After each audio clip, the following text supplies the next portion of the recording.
Doctor करण जी कह रहे हैं कि आप एक डॉक्टर हैं। महाराज जी, मेरे अंदर बहुत ही अहंकार है। यदि मेरे से कोई गलत बात करता है और मेरे दिल को ठेस पहुंचे तो उस इंसान को मैं ऐसा नाराज हो जाता हूं कि वो मुझे पैर पकड़ पे माफी मांगे तो मैं उसे माफ नहीं करता। वैसे ही आपका भी प्रश्न है और आपका है महाराज जी, आपका। वैसे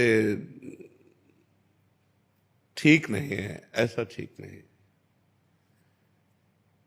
हमें बहुत गंभीर स्वभाव का होना चाहिए और क्षमावान होना चाहिए। क्षमावान होने से भगवान की प्रसन्नता प्राप्त होती है, भगवान की कृपा प्राप्त होती है। और क्रोध करने से हमारा पतन ही होता है। क्रोध हमारे पुण्यों को नष्ट करता है, पुण्यों से ही सुख विधान बनता है। अगर कोई क्षमा मांग ले और क्षमा करने लायक अपराध हो तो क्षमा कर देना चाहिए और तुरंत मुस्कुरा देना चाहिए। हम मनुष्य हैं, हम पशुता को ना धारण करें। क्रोध पशुता लाता है, हमारे अंदर आसुरी बुद्धि लाता है। हम क्रोध का त्याग करें, ये दोष है। काम, क्रोध, लोभ, मोह, मद, मत्सर, ये 6 दोष जीव को नरक पहुंचाते हैं।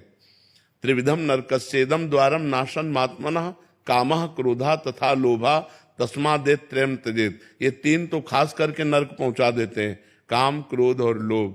इनको तीनों को त्यागना चाहिए। तो हमें लगता है कहीं कहीं क्रोधावेश दिखाने की आवश्यकता होती है, क्रोध करने की आवश्यकता नहीं होती। क्रोध का नाटक करने की आवश्यकता होती है।